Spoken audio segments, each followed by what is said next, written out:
Hey guys, today I'm going to show you how to create a Java Minecraft server locally on your computer using Docker. Docker makes the whole process much simpler. With just a single Docker compose file, you'll have a fully working Minecraft server up and running in just a few minutes. Whether you want to run a vanilla server, a server with plugins, or a modded server, you'll have many options to choose from, so you can play with your friends and family.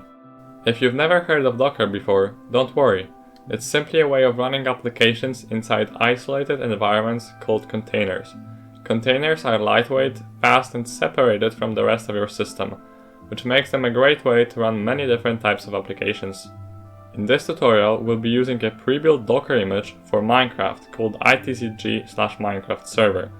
This image provides an easy way to create and manage Minecraft servers with many configuration options. There's also support for Minecraft Bedrock Edition, but we won't be covering that in this tutorial.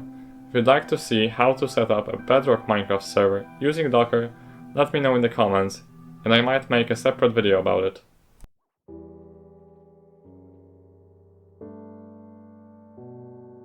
The first step is to install Docker. If you're using an Arch-based distribution like I am, you can install Docker by running sudo pacman-syu docker. On many other Linux distributions, you can install a package called docker.io, which is a community-maintained version of Docker provided by your distribution. I've personally never had any problems with it, and it works perfectly fine for this use case. However, if you want to install the official Docker package, simply go to the Docker installation page, select your Linux distribution, and follow the instructions. I'll leave a link to the official documentation in the video description. After installing Docker, make sure the Docker service is running. On most Linux distributions, you can start it with sudo systemctl start docker. If you want Docker to start automatically whenever your computer boots, you can enable it with sudo systemctl enable docker. Once Docker is installed and running, we can move on to creating our Minecraft server.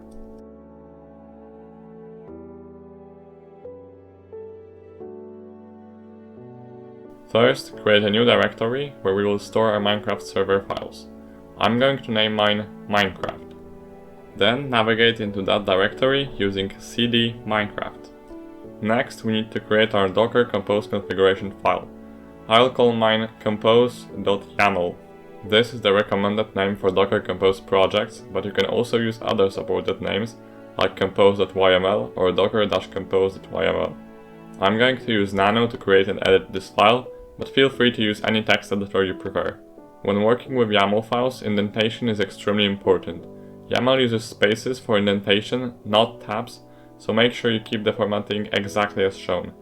Even a small indentation mistake can prevent the configuration from working. We'll start our file with services : then we indent the next line with 4 spaces and define our service name. The name can be anything you want, but I'll call mine Minecraft. Now we need to specify the Docker image that will be used. In our case, it's itzg/minecraft-server:"latest". The latest tag tells Docker to use the newest version of this Docker image. Next, we configure the ports. The first port is the port on your computer that Minecraft will use. It can be almost any available port, but the default Minecraft Java Edition port is 25565. The second port is the port inside the Docker container, and this value must stay 25565. Do not change the container port, otherwise the Minecraft server will not work correctly. If port 25565 is already being used by another application, you can simply change the first number in the port mapping to another available port. Next, we'll define our environment variables. For this basic setup, we only need one. EULA equals true. Minecraft requires you to accept the end user license agreement before starting the server. By setting this variable, we automatically accept the EULA and don't have to do it manually after the first launch. Finally, we'll create a data volume. This tells Docker to store all Minecraft server files outside the container in a local directory called data. This is important because containers can be recreated or removed, but our world, settings, plugins, and other server files will remain stored safely in this directory. If you'd like to use a different folder name, simply change the directory on the left side of the volume mapping. And that's it! This is all the configuration we need to start a basic vanilla Minecraft server.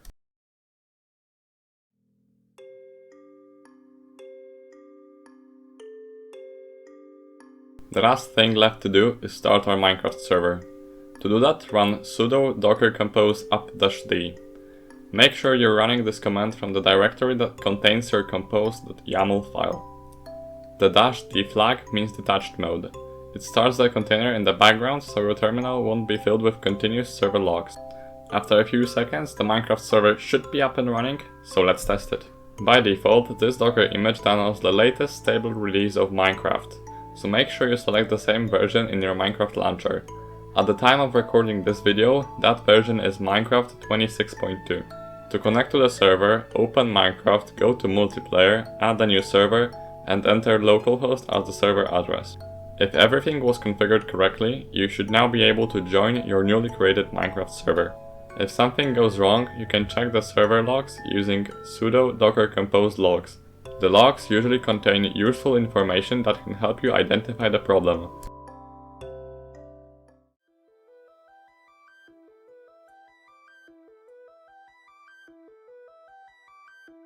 If you'd like to run a different version of Minecraft, you can easily do that by adding or changing the version environment variable in your compose YAML file. For example, version 26.1.2. After making this change, we need to recreate the container so it uses the new configuration. First, stop the current container, sudo docker compose down. Then, start it again, sudo docker compose up-d. Docker will recreate the container using the new Minecraft version. Now, launch the matching version of Minecraft and try joining the server again.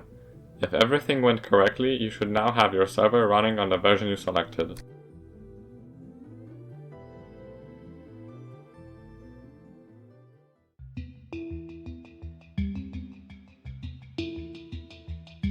Now, if you'd like to use plugins or mods on your Minecraft server, that's also possible. The itzg Minecraft server image supports many different server platforms. For this example, I'm going to use Paper. Paper is a high-performance Minecraft server based on Spigot and Bucket, and it also allows you to install plugins that extend your server with additional features. To use Paper, we need to add another environment variable called type, and set it to Paper. You can also use other server types such as Spigot for Spigot plugins, Fabric for Fabric mods, Forge for Forge mods, and many others. After changing the configuration, recreate the container again. Sudo docker compose down, followed by sudo docker compose up-d. Once the container starts, you'll have a Minecraft server running with the platform you selected. To install plugins on a Paper or Spigot server, simply place your plugin files inside Data Plugins directory. If you're using a modding platform like Fabric or Forge, place your mod files inside Data Mods instead.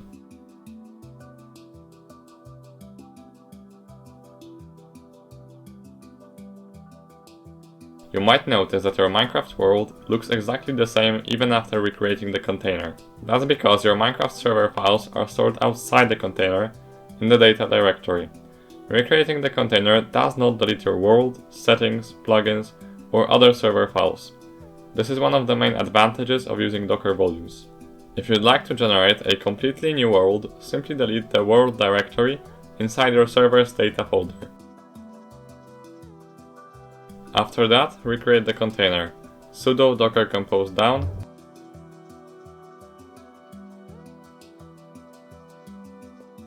and then sudo docker compose up-d.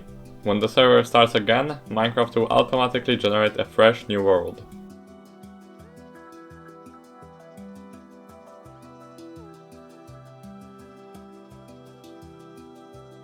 As you can see, it's a completely different world, and I met a really cool family of turtles.